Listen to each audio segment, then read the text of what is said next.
Ladies and gentlemen, welcome to the third half podcast by the FCS Live team. I'm Gerard along with Gerard Iscani. We have a very exciting recap of the FCS National Showcase for you all tonight. Gerard, what a thrilling weekend it was. Yeah, incredible weekend. 3 days of futsal action. And, I didn't think I'd say this before, but it's like it wasn't enough. We need even more futsal, which is why we're here tonight. It was, honestly, one of my feelings afterwards.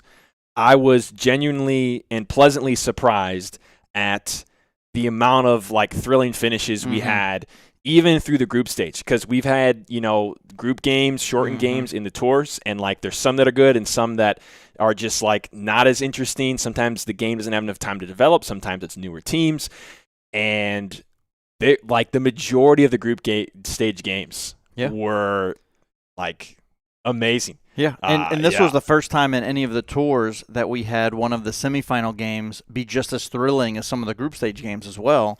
With that shocker with Shoreline and Chicago. My goodness. Yeah, the thriller of that game and the full-length games was amazing. So 3 days of futsal.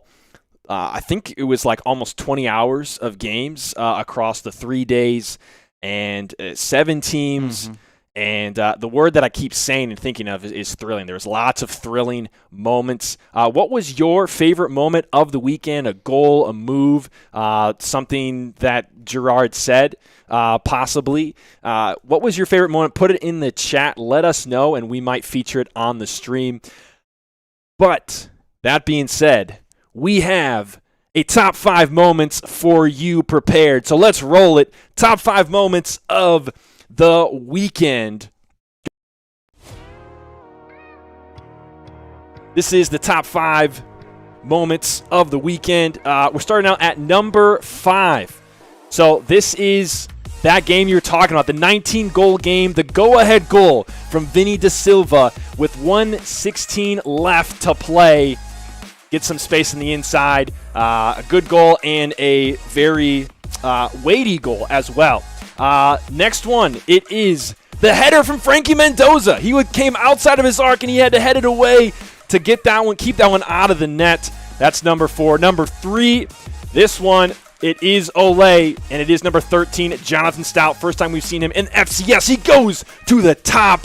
That was the second goal of 2 in about 40 seconds to put Olay on top by 1. This was the first game. They were down by 1. They came back. More on that later. Number 2, we cannot have the top 5 without it. It is Rafa Hernandez on the back post, the scissor, to finish it off on their way to a 5-1 lead. That ended up being that first highlight where it ended 10-9. This was goal number 4 that eventually became 5. Number 1, it has to be number 1. Olay is down by 1. We're going to show you the entire sequence. Look at the clock. 1:20 to go. Cesar Martinez beats him to the near post, and this is the live broadcast right here. This is real time. This is a shortened game, so the clock continues to run. This is the replay that occurred during the game to show the audience, and the clock is still running. See that clock up there, right? He scored with about 1:10 or 1:15. I can't quite remember. Kickoff happens.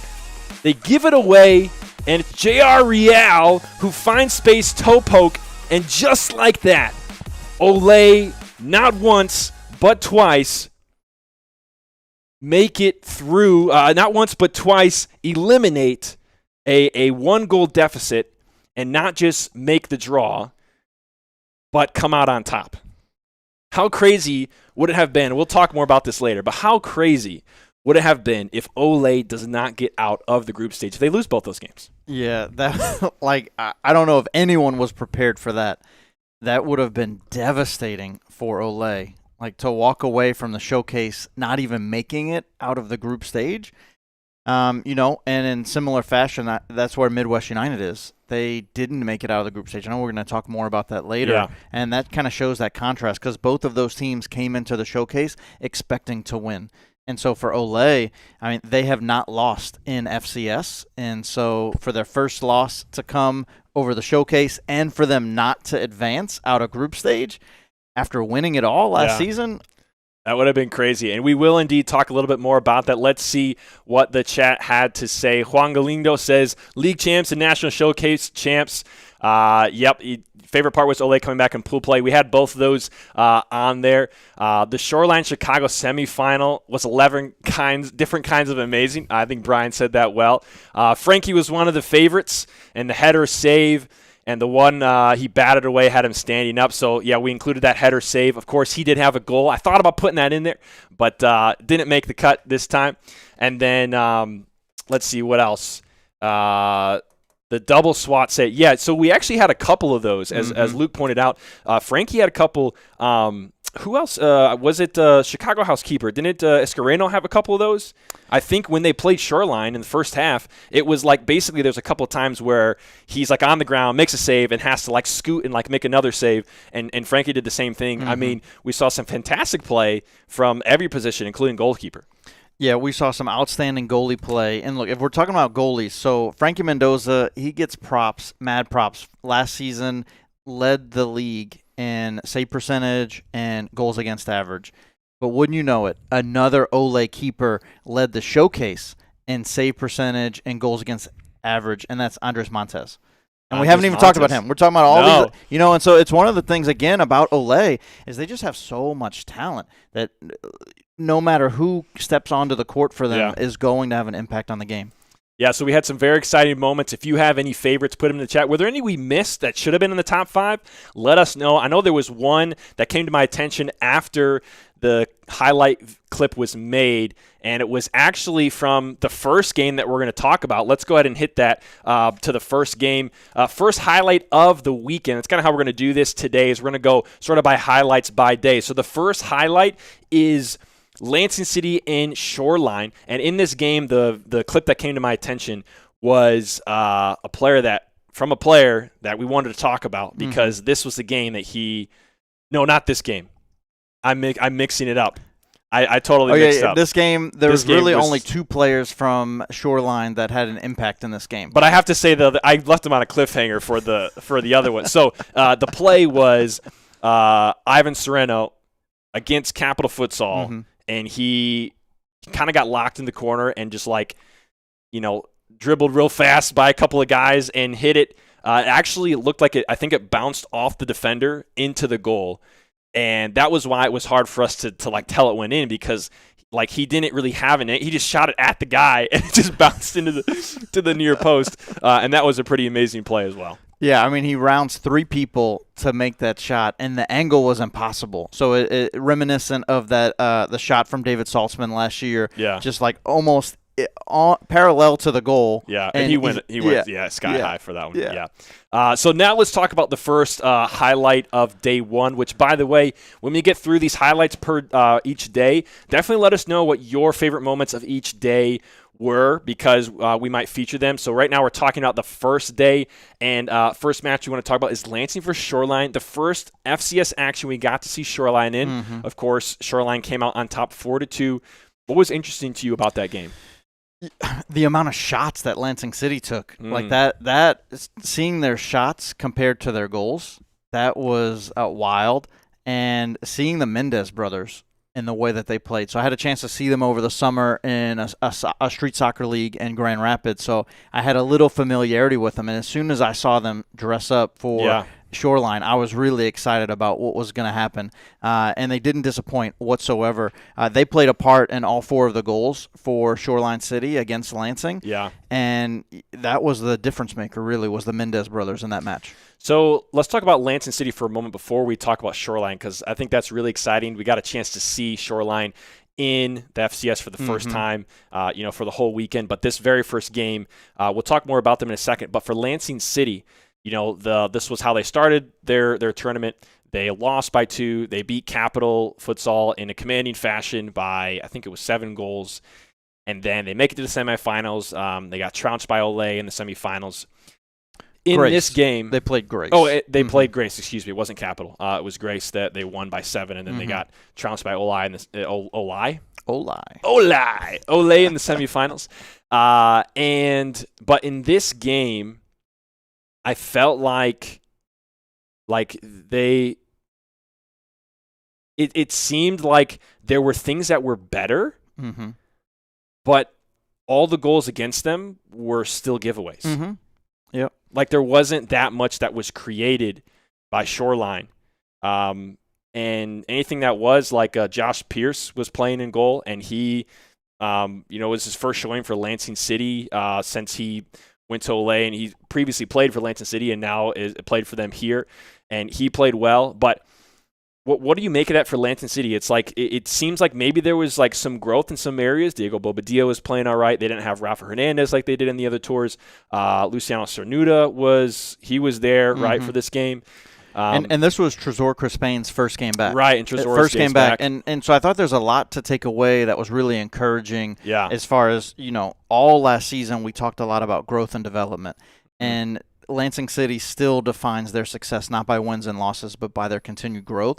And so we saw that. I think this was probably the game that they played the best all around against the strongest competition, because the game against Grace Futsal, they were the weakest team in the entire tournament. So it's hard to take away a lot, even though it's a 7-0 victory. Yeah. It's hard to take away a lot from that match. And then against Olay, we've talked about we talked a lot during the broadcast about them missing some really central components. Yeah. Even though Olay was missing some players too, the players that Lansing City was missing really meant so much more to the way that they run their offense and the way they structure their defense. You see the effect. I mean, we talked about that, like Olay being so deep. We talk about it all the time, just the talent that they have and how they can run 3 lines and the talent doesn't drop. And so it's like missing players. Yeah, for Lansing City, they don't have 3 lines. They don't. It's different. Really it's a different story. They usually only have 1 line with players that come in, and so there's not these like 2 different lines. And so what we saw through all of the tours is you have 1 line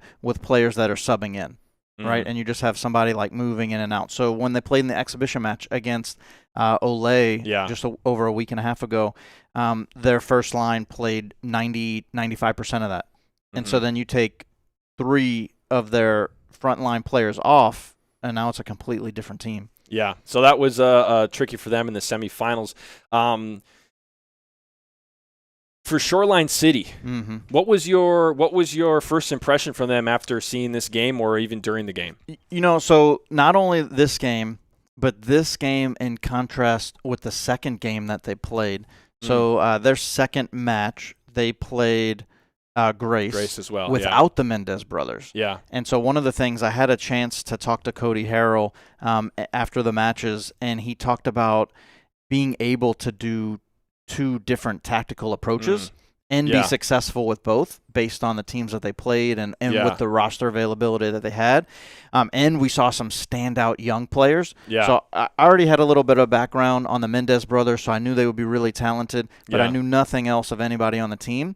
And in the first game against Lansing City, really nobody stood out. Like they were defensively pretty solid. Outside of the Mendez brothers, nobody really stood out as having an impact. I remember walking away from the game, no players were really memorable for me. And so I was like, what's going to happen against Grace? I know Grace isn't that talented, but without the Mendez brothers and nobody stood out, and then all of a sudden Brandon Gomez is scoring 5 goals, and Carlo, Carlo's in the chat. Carlo had an amazing game too. And it's just like, wow, they got some players, And so then when we saw them come back, the Mendez brothers played later that night against Chicago House.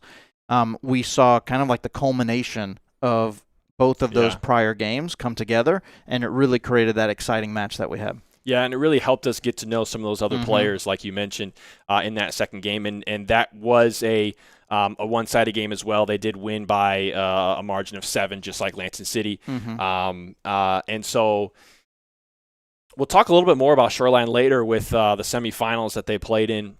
But I felt like this game, I felt like the 4 goals that they scored, I felt like they were they capitalized on them, but they were given as far as like giveaways by Lansing City. I felt like Lansing City had a lot of chances. I remember thinking like it could have been like 3-0 or 3-1 very early on, and Lansing City didn't convert those goals. That was, I think if you were to watch like 80% of this game, and in that 20% was like maybe 2 of Shoreline's goals, you probably think Lansing City like won like by a few. It definitely felt like Lansing City was in control the entire match. Yeah. So it was just those really like the 4 moments that that Shoreline was able to capitalize on mistakes or giveaways, just counterattacks. And even though that was the case, they still converted. Yeah. So their conversion rate, they only took 17 shots. Yeah. They scored 4 goals on 17 shots. That is most likely the best conversion rate we have seen ever in the FCS. Yeah, and like you said, it's you, even when you get the opportunities on a giveaway, it doesn't mean it's going to be for sure in. So to get those, they did well to put them away. So that was the first highlight, the first game, first day. Any highlights from day one that are on your mind? Put them in the chat, and we might feature them on the show. We are going to. I thought I had a thought. I thought I had a thought in my brain that I was going to say right now, but it's not there anymore. So let's go on to the next highlight, which brings us into day number 2. This is, what was this one? Oh yeah, day number 2 highlight. How can we not talk about day number 2 with the very first game of the day? It's the Ole and Midwest rematch. Of course, we know the end of it was Ole escaped twice in both their group games. But that first game, the rematch from the final, I mean... Yeah, it had really everything for us. And Midwest United was in control of that game for 42 minutes. For 42 minutes, they're in control of the match, leading 2-1. And then all of a sudden, out of nowhere, Ole just turned it on. And, one of the things that it is interesting, comparing Ole's success and understanding how deep they are as a team, they really take advantage of the stop clock and the longer format games.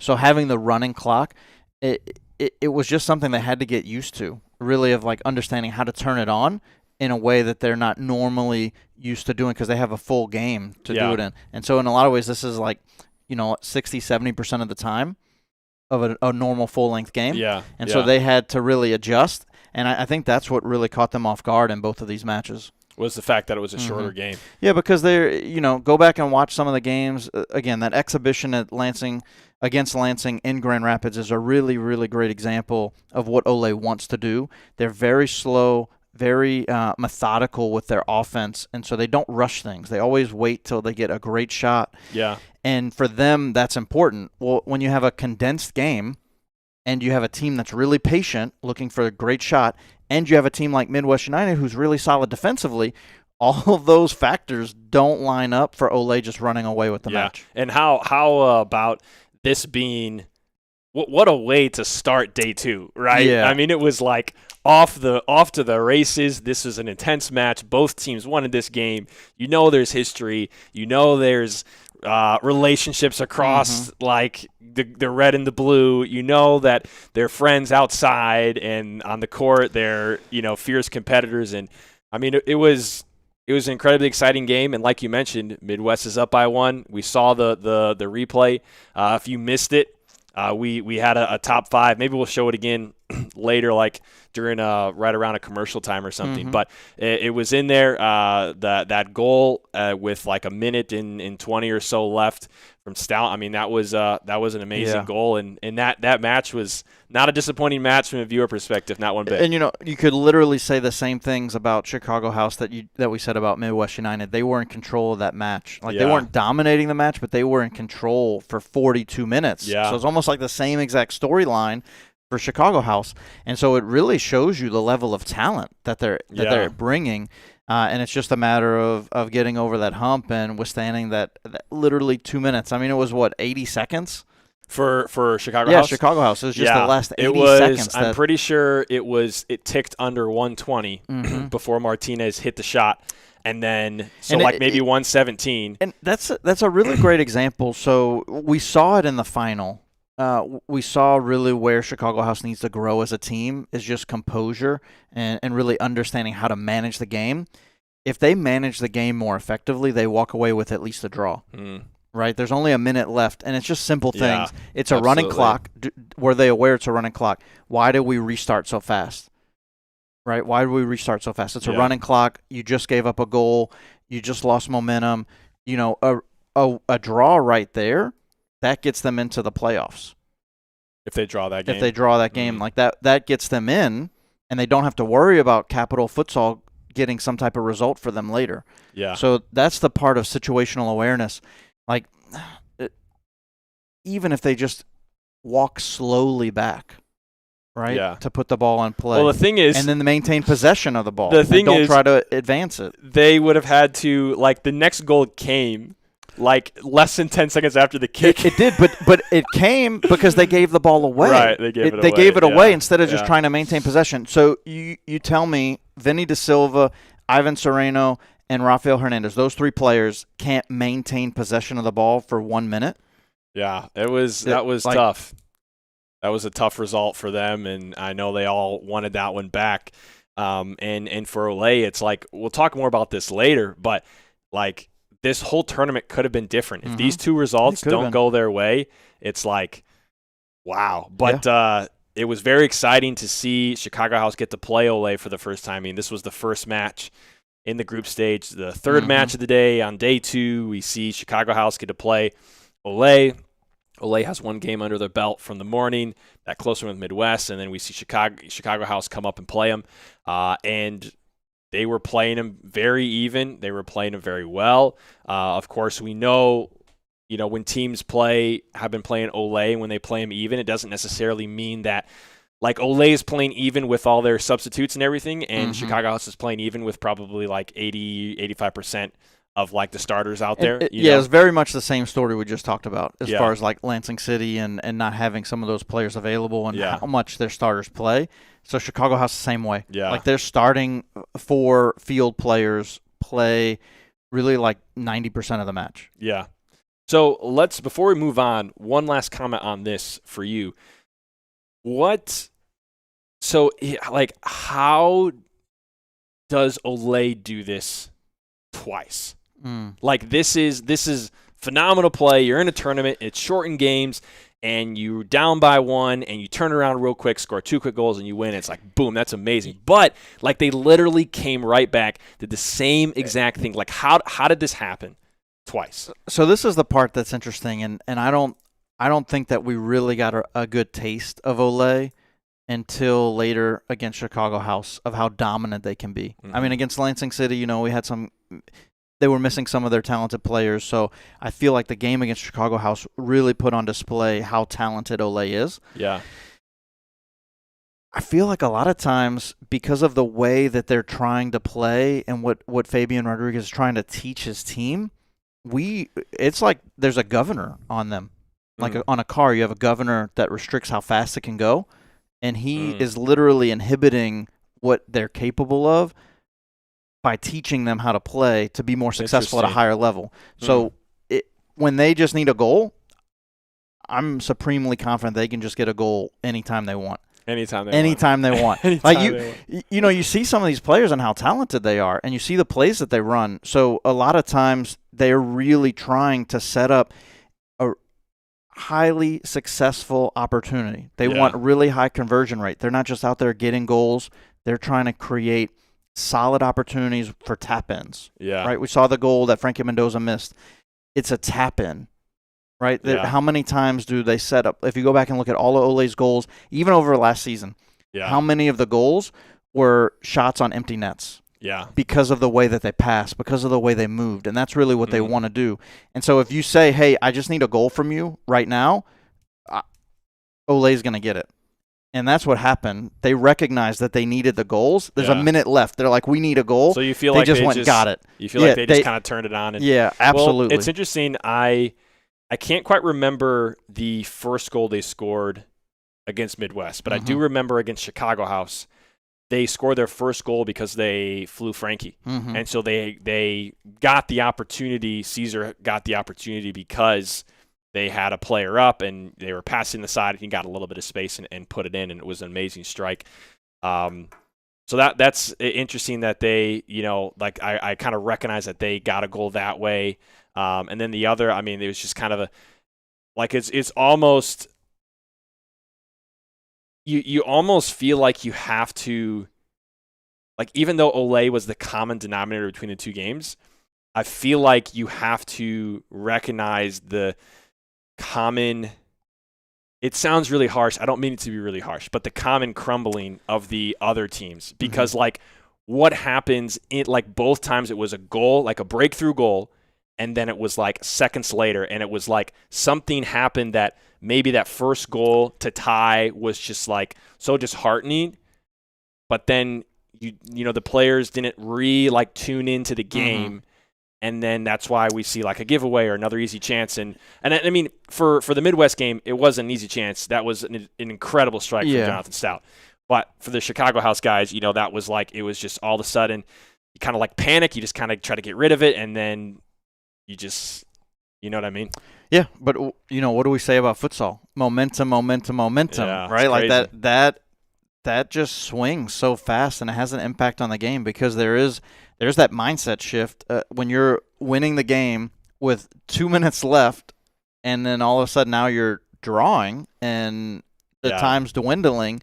Like that's a huge. It takes the wind out of your sails, you know. And we saw it in both of the matches. It's like a timeout moment. Like you need that. That's you know, or like you need someone on the court that brings the team together and be like, guys, like look at my eyes, like.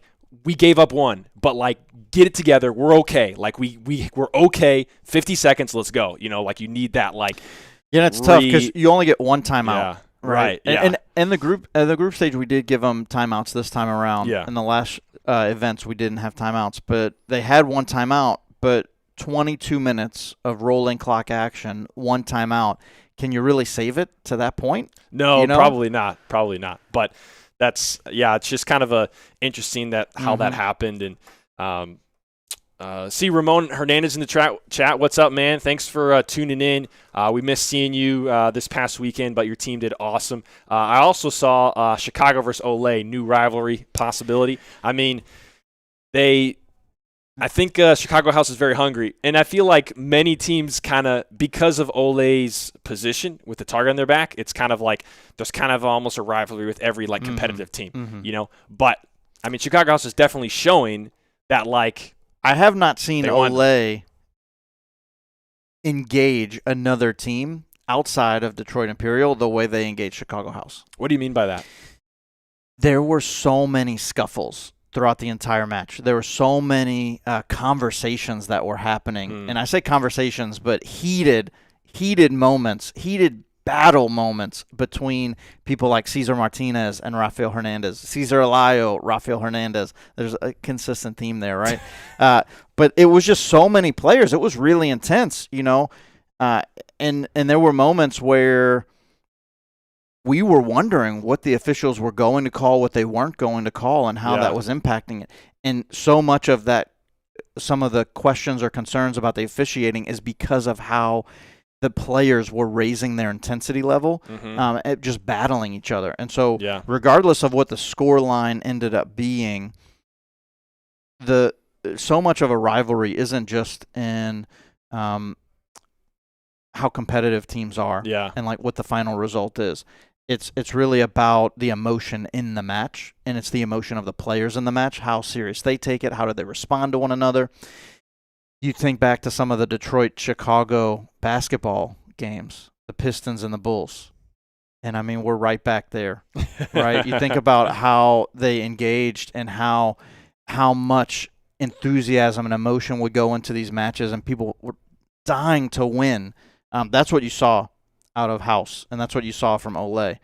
Even though the result ended up Olay's favor, big time, House wanted it just as much. And you could see that it really, you know, Olay, all of last season, Olay did an incredible job maintaining their composure. And it's one of the things we're kind of talking about now with House and Midwest about losing some of the composure in those moments. And we really never saw that from Olay. Olay was really even keel the entire season. This was the most, if we could say that they lost composure at all, I think this match against House was the game that they lost it the most. They still were composed, so I'm not saying they lost the composure, but this was the game when they lost it the most of any of the matches. Well, that one was a very exciting match. Those two incredible finishes. If you missed them, go back to day 2 and watch even just like the last 3 minutes of each game. I mean, you could probably watch the last 2 almost of each of them to catch it. But just a very exciting finish and very close game all the way through. One more highlight from day 2 before we take a quick break. And this one was one of my favorites. And the only reason why we didn't have a moment for it in the top 5 was because we didn't get good footage of the Chicago House team cheering Capital on, which was amazing. But Capital, they end up losing to Midwest by 5, but they're up 5-4. By 1, 5-4. But they're up by 2 goals, not once but twice. They open up the scoreline. They're up 2-0. They go up 3-1. They end up dropping 4-5. But this is against the FCS runners-up of last year, and by only losing by 1 goal, they put Chicago House through, who make it to the final, and Midwest, they deny getting out of the group stage. Yeah, that was massive. Huge. Looking at this game on paper, I did think that Midwest United would just run away with the match. I thought they would run, and it would be a really lopsided game. And even some of the Capital Futsal players came up after, and they want to share, how did that turn out for you? Because I'm like, oh, Midwest is going to win by a lot, but they didn't. And Capital Futsal really surprised in a really great way. They've shown growth from last tour to this one, and they've shown consistency in some of their players. Someone like Eric Carey, Jared Gill, really phenomenal impact on the game. And not just scoring goals, but putting pressure on the opponent, committing themselves, putting their bodies on the line for defense. One of the things you mentioned, Jared Gill's like the Energizer Bunny out there. He just keeps going. You said that. I didn't say it. I mean, I said he kept going, but you're the one that said he was the bunny. That's hilarious. No, And, we even had the fans. He's the goal-scoring machine. Jared Gill. And all of the house players they became his biggest supporter. Yeah. I wish you guys could have seen it at home because it was happening behind our it was literally, we have 2 cameras in the arena, and one is here, behind the fence, and one is here. And it was literally happening in between both of them. You couldn't, we had to swivel around. It didn't happen. But literally, Capital Futsal is in this dogfight they're trying to tie or win, right? They're fighting for a result for themselves, but Chicago House know that if Midwest only wins by 1 and don't score a lot of goals, they know. So this is what happens. There's a sign that a fan has made on cardboard. They wrote it for one of the players of Capital Futsal. Like a fan of Capital Futsal made it. And the team, Chicago House, is grabbing the sign, and they're holding it up, and they're passing it around. Multiple people held that sign. And it was just a exciting moment. And of course, for a team like Midwest, it was not exciting. They were not happy about that. And we'll talk about Midwest in just a second. This is the part that's probably one of my favorite moments of this, is that Chicago House looked at the lineup and was like, "Oh, we're out. Midwest United is going to win by a lot. We're not in the playoffs." So they go to lunch, and they're listening to us at lunch. And, we had to do a lot of and they're math drawing on the whiteboard what Gerard says. They're trying to keep track. They're like, wait a minute. Wait, now they scored, so now what happens? And so, we had to do some basic mathematics to figure out who was going to advance, what the goal differential was, what the goals for were, the head-to-head. We had to look at all these tiebreakers. We were going 4 tiebreakers deep to figure out who was going to advance. And so after lunch, I'm so glad that you were there breaking it down, because I'm listening, and I'm like, I need to write this down. I'm not exactly sure, which it also made it very exciting. Usually in something like this, you just have groups, and in the groups you advance, but there's a lot of head-to-head. So this actually made it very interesting in that there was every game mattered, and literally 1 goal that mattered, and so made a huge difference. House is listening the whole time to our broadcast of what's going on, and they're like, we still have a shot. So they come back after halftime, no kidding, and then they're cheering because they have a shot. And so to see Midwest eliminate them from the playoffs, going up by 2 goals, it's deflating. And so to have so much emotion in the arena hang on the goal differential in a match between 2 teams that didn't even make it past the group stage. Yeah. that shows you really how special. It's like a great picture for how special the whole showcase was. Yeah, no, that was really exciting. Before we talk about the early exit from Midwest, just to speak to Capital Futsal for a second, the results that they got this weekend were amazing. To lose to Chicago House by 1, to lose to Midwest by 1, and to lead that game by 2 goals multiple times is no small thing. That's amazing. The thing for me that's next is like, all right, full length game, right? Like we saw how Olay was different in shortened games. We've seen how it impacts, and Capital Futsal was able to kind of be relentless in this energy and this like will to compete and to win.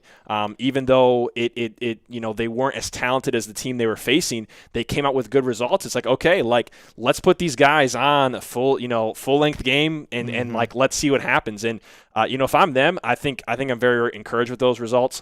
It seemed like when they talked to us that they were like okay with kind of like trying to prove people wrong, that they shouldn't be like competing in that way, but they wanted to, and they were kind of using that as fuel. So it's like, if that ever runs out, like, do you have something left to fuel yourself and your team with if it's no longer like, trying to prove people wrong, and on a full length game, can you do it? Those are the two things that I think about. But I think I think it's an amazing result for them. Yeah. Absolutely. So let's, on this same highlight, this also talks about Midwest. So for them, they go from, in a very quick fashion, almost beating Olay, almost getting the redemption from the final, to going home early. What a swing that is. Yeah, it really is. And what a tough showcase for Midwest United. They come in expecting to get to the finals, expecting probably to face Olay in the finals. And they play them amazing. They play great the first game. And they play great.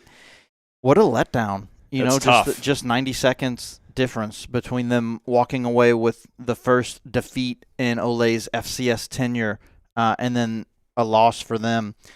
And, we talked about this a little bit during the games, and for me, it just makes me wonder what a difference somebody like Daniel De Leon would have made on this team, because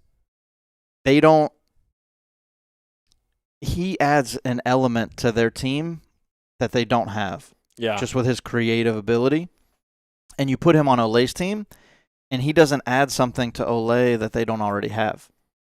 And so for me, in a lot of ways, that's like a difference maker. So we didn't see De Leon in this matchup here, but we saw him in the later games, and he just didn't have the same level of impact. I mean, how could you, when you're running 15 players deep for Olay, that you would have on Midwest when you're going to be one of the top 3 or 4 best players on the team?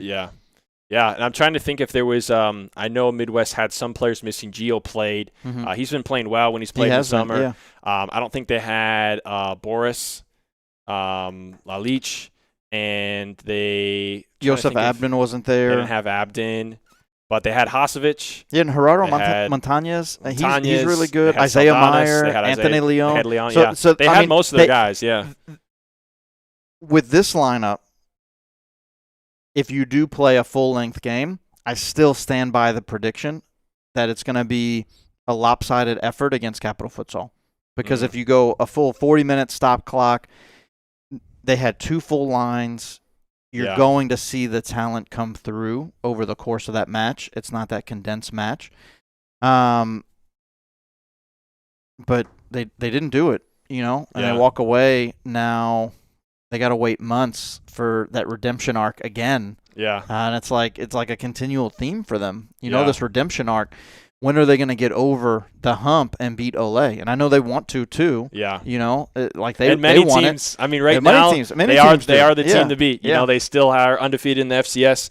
And so we'll talk more about that later. We're going to take a quick break, send you to our sponsors. When we come back, we're going to show you guys the top 5 moments one more time. So if you missed that, make sure you stick around. We're going to give the top 5 moments one more time. And then we have a couple of more highlights from day 2 and then the final in day 3. And then we look ahead at the very end of what's to come on FCS in the next several months. So we'll send you to our sponsors. Don't go anywhere.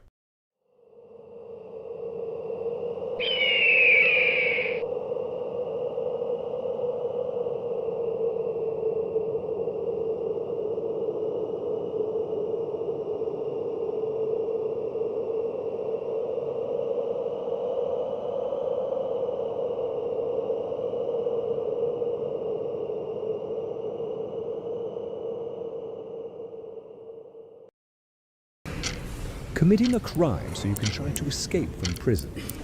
Bad idea. Going to the pod escape room to play an escape game with your friends. Great idea. Test your skill as an astronaut in outer space. Find Santa in Save Christmas. Or take a vacation to an abandoned island. Just don't get stuck there. The Pod Escape Room. Learn more at thepodlansing.com.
Ladies and gentlemen, welcome back to the third half podcast by the FCS Live team. Gerard, Gerard, bringing you the recap of the thrilling national showcase we just had this past weekend at the Lansing City Arena here in Lansing, Michigan, the same place the studio that we're coming to you from is. What an exciting weekend. For those of you that missed it, we have a special top 5 moments. What are your favorite moments from this weekend? Put them in the chat. Let me know, let us know if we missed any from this list. Here's our top 5. Let's roll it. From the weekend, the top 5 moments, goals, or otherwise amazing moments in plays. Starting out at number 5, it is Chicago House versus Shoreline in the semifinals. Vinny Da Silva goes to the roof to put Chicago House up by 1 and win the game. 19 goals scored in that game. We're going to talk about that game right after this top 5 video. Number 4, it's Frankie Mendoza giving it away, but then heading the ball as he was outside the arc, making the save with his noggin. Number 3, this was Ole in a tie game. They had just scored one to tie it up in barely a minute ago, and Jonathan Stout finds room on the inside and sends it to the top shelf. An amazing strike, just a little bit of space, and he beats the Midwest goalkeeper. Number 2, this was goal number 4 for Chicago House in the game, a scissor from Rafael Hernandez on the back post with the shimmy on the tail end of that. This was goal number 4 and led to goal number 5. Chicago House was up 5-1 before it became that 9-9 that we saw at the beginning. Now take a look at this. Number 1, Ole is down by 1.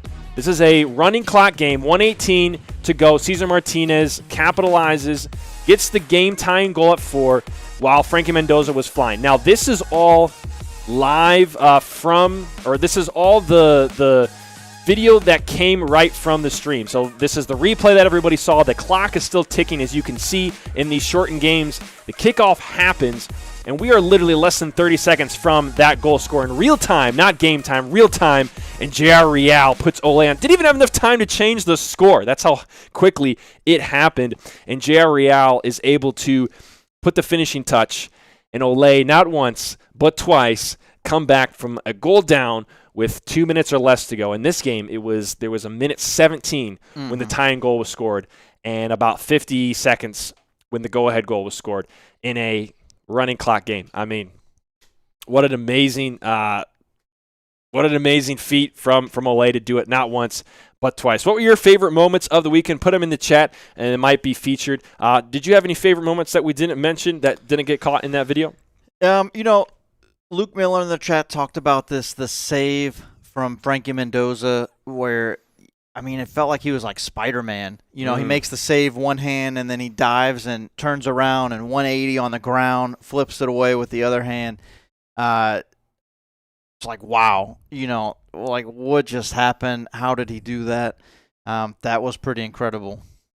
We had some very incredible moments over the weekend. Let's move on to, we actually have 2 more highlights from the weekend. The first one that we're going to talk about is still from day 2. It is the second semifinal between Chicago House and Shoreline City. Let's put that up on the screen for you guys. We're going to go to this one and then, that one right there. And now we could put it up. Boom, there it is. 19 goals from the second semifinal between Chicago and Shoreline. You saw the first goal in the highlight, so number 5 on the list was the game-winning goal that made it 10-9.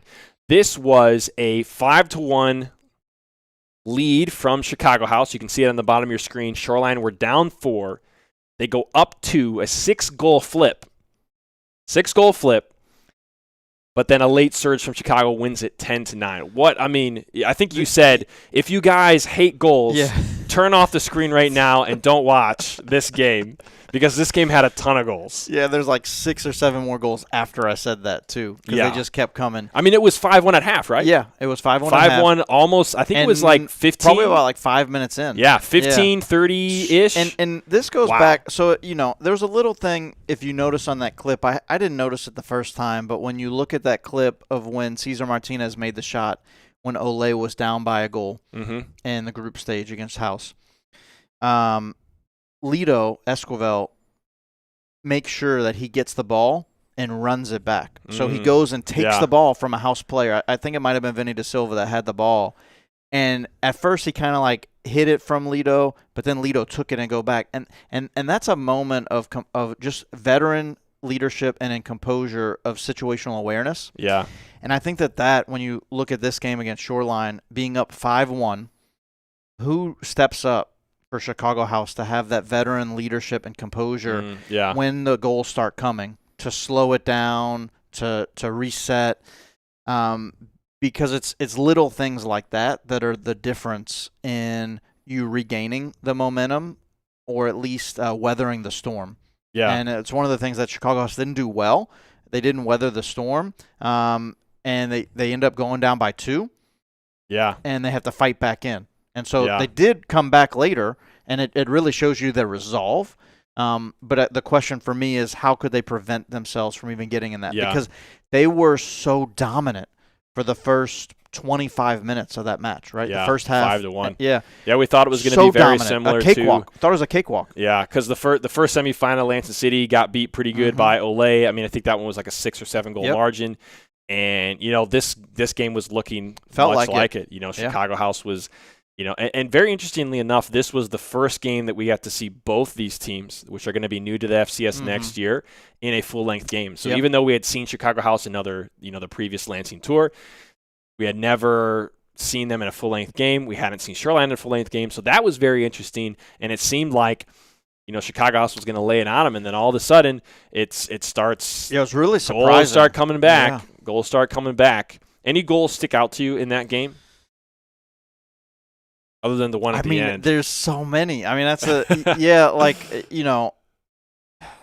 for me, the biggest differentiator in that match was Vinny Da Silva. I think that was later in the match. He was the one that when they needed him to step up, he did. And I thought in a lot of ways, and I said this during the broadcast, that their first match of the weekend, I thought he was missing in the game. I was like, I didn't see him really have an impact on the game in the way that we've quickly grown accustomed to. Yeah. And then I saw that from him in this match against Shoreline, just really stepping up. And so Ivan Sereno, Rafael Hernandez, they obviously had impacts in a major way in this game, but Vinny Da Silva had really those clutch moments, and a lot of times that's what you need to get over. Yeah. And he came through, and that's why they won. Now, when we talk about this game, there's one thing that was pretty glaring in the second half that I hate spending time talking about it. I drop my pencil at least once per episode. That's my quota. I'm at 1 now.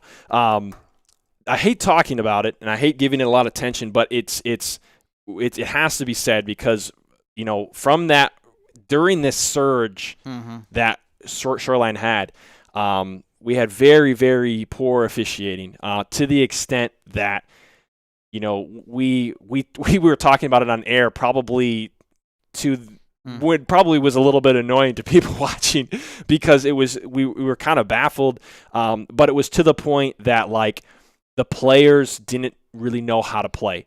Players are just kind of two-hand shoving each other because they're like, I guess this is a part of the game now.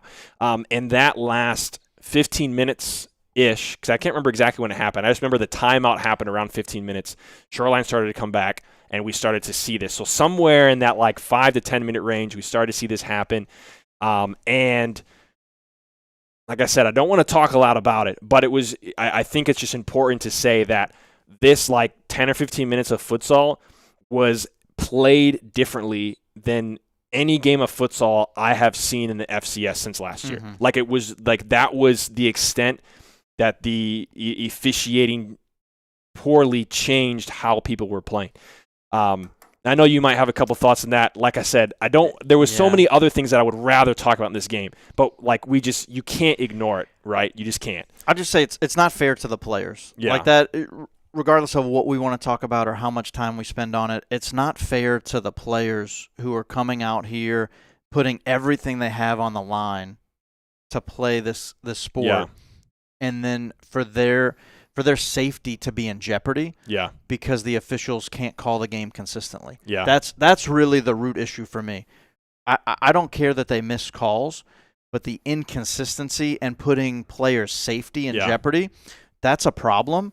And those officials need to go back and rewatch the tape, and they need to take the time to think back to how can I be better? How can I get better? Because as much time as the players are practicing, and all of these players, they're not compensated. So they're not professionals yet. They're not making money. And this isn't their full-time job. The referees are the ones that are getting paid to be there. And right now, it looks like the players are giving more effort than the officials are, and that's not acceptable. So there was some tough to watch in certain moments in that game that really changed it. But for Shoreline, right? They come back, and this was the first match we saw at a full length.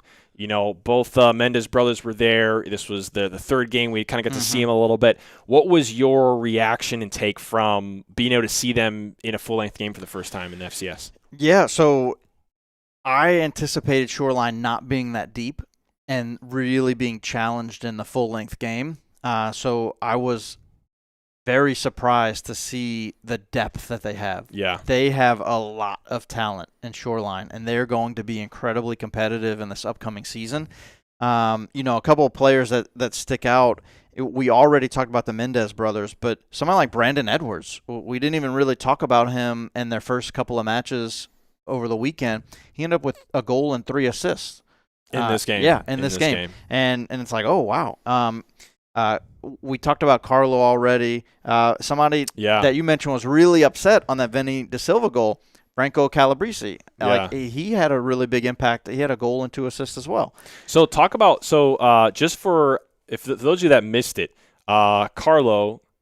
Let's Santillanes. Yes. And he is, how old is he? 14 years old. And he does not, 14. like the way he was playing, I would have not guessed. Not at all. Like in the kind of impact he said, I would have not guessed. I have not seen someone of that age have that kind of, and in this game, he was on the stat sheet as well. Yeah, 3 goals. He had a hat trick and an assist. Yeah, he was, and when we look at the leaders of the whole tournament, he led the whole tournament in points per game. Wow. Which is goals and assists per game. Yeah. He led the entire showcase. Wow, how exciting for him and that for Shoreline.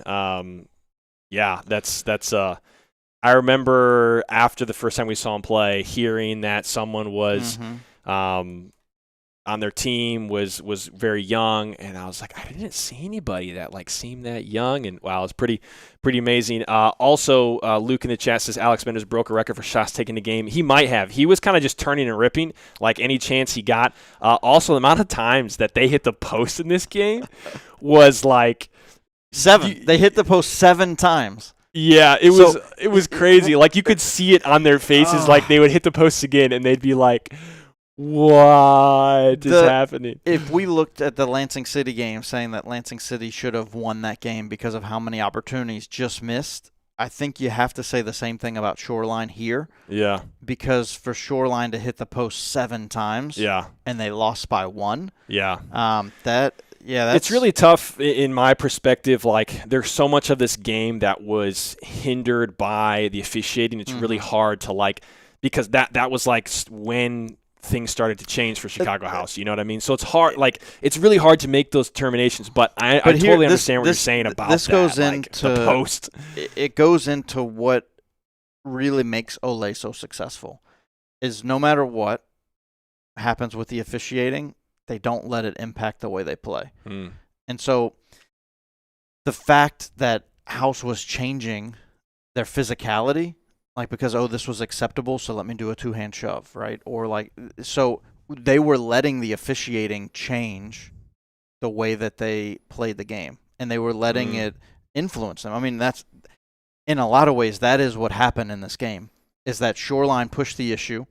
The officials didn't call it, even though they had called it earlier, and they just swallowed their whistle, and then they started physically dominating Chicago House with just physically imposing their will, and then that's when they go up by 2 goals, and then you see Chicago House adjust, right? And so that's really the differentiator. And one of the things you mentioned on the broadcast when we were talking about Ole in the final, we were talking about some of the same challenges with the officiating, where it's like, what are they going to call?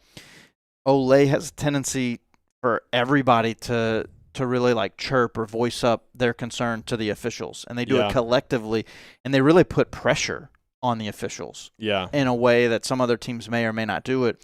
But where Ole is successful is that they put the appropriate level of pressure on the officials. Not that saying it's good or bad, but they put the appropriate level of pressure to get the result that they need. And then when the line is put in the sand, 5 fouls, they pull off. So they had, in both of the halves against against Chicago House, they had 5 fouls, and they only gave up one 10-meter PK. Yeah. Even with having 5 fouls really early. At one point, they had like 7 minutes with Yeah. 5 fouls. And so for them to pull off the gas, and to say, okay, like we need to stop fouling.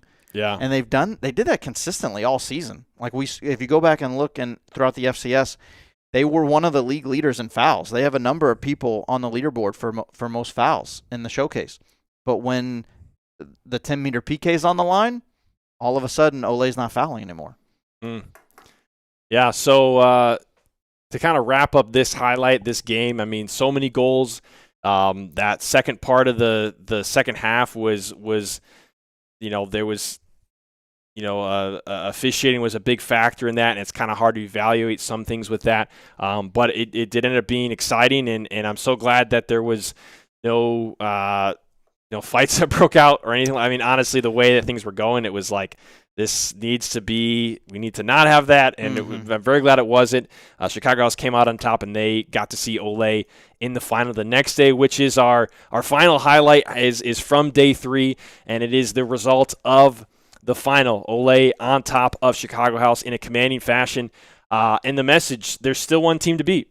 Ole scraped by in the group stage, but they dominated the full-length games, and we kind of talked about this, I think, a little bit earlier today. But it's like this idea that they are still the team to beat, and they showed very well, but like they almost didn't even make it to the past the group stage, which is just, it's crazy to think about. Yeah, and it's one of the things that Juan Galindo posted in the chat earlier, that they had lost in a regional tournament in like Atlantic City, and it's similar style and format to this tournament, and that's one of the challenges for Ole when they go play in some of these types of events, when it's not a full regulation game on a full regulation court. Yeah. Because that's where their strength really shines, because they're so deep. You put a team like Capital Futsal that was really solid for 44 minutes of running clock, put them on the court with Ole for a full 40 with a stop clock. I mean, you're looking at like 40% more game time. Yeah. And so when they run these lines out every 2 to 3 minutes, like we noticed that against House. Like their starters were out there, and now we had the first line coming back after being rested for 4 or 5 minutes. And they already had 2 other lines play. And it's like, well, I mean, it's almost unfair for House, because now all of these players coming back in are fully rested. Meanwhile, all 4 of the players on the court for House hadn't even subbed yet. Yeah. And it seems like that's kind of been the common theme that we've been talking about a lot with Ole lately, is like how deep they are, and like, absence of Lido Esquivel in the final, absence of Chris Mendez all weekend, absence of Diaz Twins all weekend, Sammy Esquivel all weekend, and it just kind of feels like they didn't skip a beat. Not at all. And they did get Jonathan Stout for one game. They did get V Gomez for I think a couple of games. They had De Leon for a couple of games. So like they gained some players too. And like De Leon is no small addition. You know what I mean? Yeah. Like he was like one of the best players on the other Grand Rapids team Midwest in last year. And so but that definitely seems like the story. So now it's like, okay, what do you see? Who do you think is the first team next year to challenge Ole? First team to challenge Ole. I mean, I still think Chicago House. Yeah. Like you think they have the best chance out of all the teams to challenge? And who goes first? Like, what's the schedule? I mean, really, like, what's the schedule? Because the team that we haven't even talked about this entire summer. Yeah. That actually had the best performance against Ole over about a 10-minute period. I mean, I know it's not long, right? It's only like 25% of the game. Are you talking about the game on the small court? Detroit Imperial. Like, we haven't even talked about them. No. But that game, they were in complete control of that game before DePoche picks up a red card. Yeah. And so if they can do that for a full 40, and I know it's on a smaller court, and that plays to Imperial's favor. Yeah, because the next time they played, it was very different. Some of these same officiating concerns that we just talked about were in the playoffs.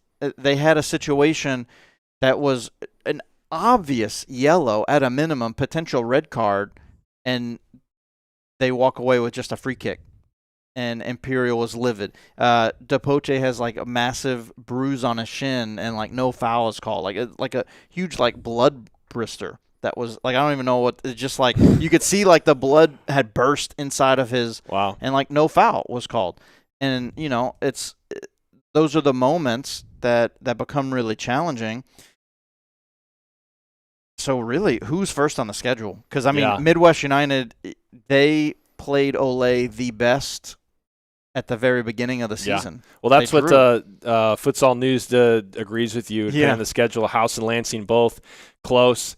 In that exhibition, Lansing was a 1-goal game. This past time it was much the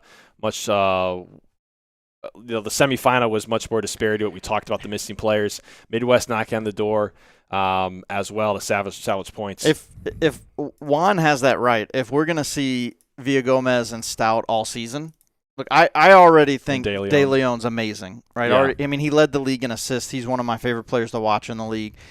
But you add Villa Gomez and Stout, Villa Gomez quickly showed that he will be arguably the best player on Ole in that exhibition match against Lansing City. And how hard is that for any player to just walk in? You never seen them play before. All of a sudden, he's one of the best players for Ole. Like, what? Yeah. If they have him for a full season, I think the better question is, are they going to go undefeated next year as well? What's your answer to that question? I mean, from what I'm seeing right now, yes. You think they are going to go undefeated next year? I don't see a way that they can lose with the players that they currently have. Well, Innovation City are excited to play against these teams. They haven't had a crack at some of them yet, so that'll be exciting. Ole is one of the teams they haven't faced yet. And there's another team that we will probably not get to see until the season starts. The other Grand Rapids team, GRFC. So like they're gonna be kind of the biggest question mark coming into the year is like who are they going to be? We have didn't have a chance to see them. Lots of exciting things coming up, and that's actually where we're going to wrap up this podcast is what is next for FCS. We have, the season is looming, and, we talk about who's going to be challenging Ole. Brandon says Innovation still undefeated against Ole. That's funny. They might remember that. I don't know. We'll see. They, we have, people challenging Ole. Mm-hmm. Ole's been undefeated. They've come close. It's been lots of exciting games. The expansion of the teams in the regular season.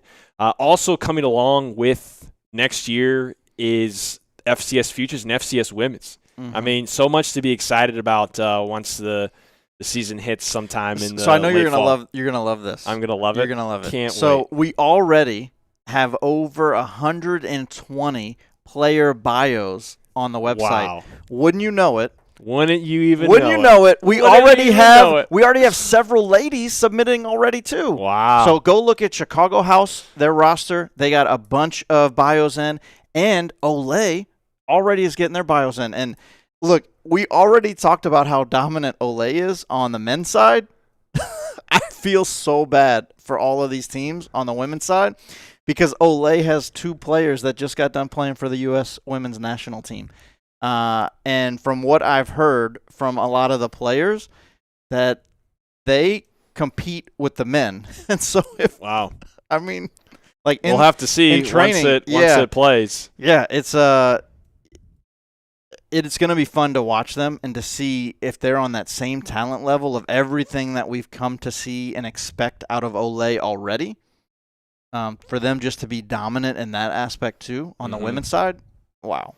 And then, of course, FCS Futures is going to be coming next year, which is super exciting, starting to build this youth futsal in a way that is like the real game, the full-length courts and the full-length games and the multiple divisions, really a true connection to the men's teams in the FCS and the semi-pro men's teams.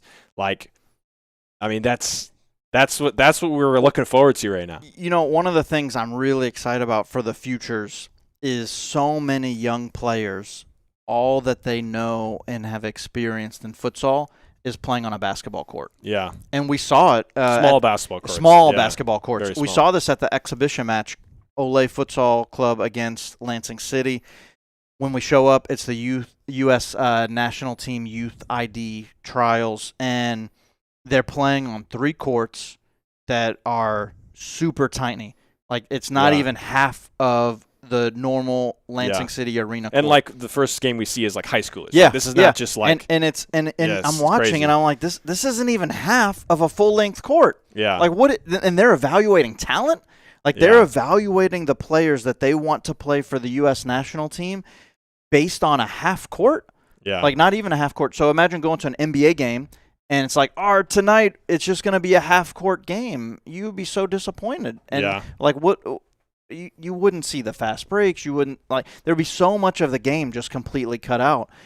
And that's what they play on. That's what everyone in the country plays on. They play on these really small courts. And so now so how exciting to have a for venue where yeah. these kids are going to get to play on a full-length court and they're going to get to play on an international-sized court and they're going to get to play on the same court that the men and women are playing on too. Yeah, so cool. And so then it's like this familiarity. Right, Yeah. it becomes this progression, this pathway for them to see themselves, in the shoes of the players that are playing right now. Yeah, so cool. Lots of exciting stuff upcoming for FCS. Of course, it's been an awesome summer so far. We've had a lot of great, just fun events. It's been like the most futsal in a summer ever for us, for me, for you, and bringing it to you guys. It's been awesome, the 2 tours and the showcase, and we can't wait for what is to come next. Thank you so much for tuning into the Third Half podcast tonight. Don't know when the next time we will come back to you live with the Third Half, but I don't think it's going to be goodbye forever. I don't think so. Gerard, Gerard, Ascani, thank you so much for spending your night with us. We will see you guys in the next one. See you later.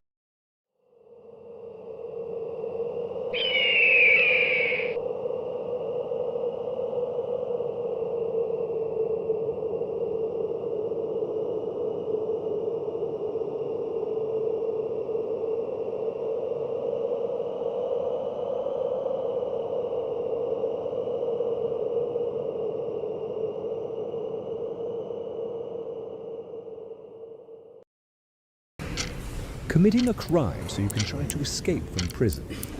Bad idea. Going to the pod escape room to play an escape game with your friends. Great idea.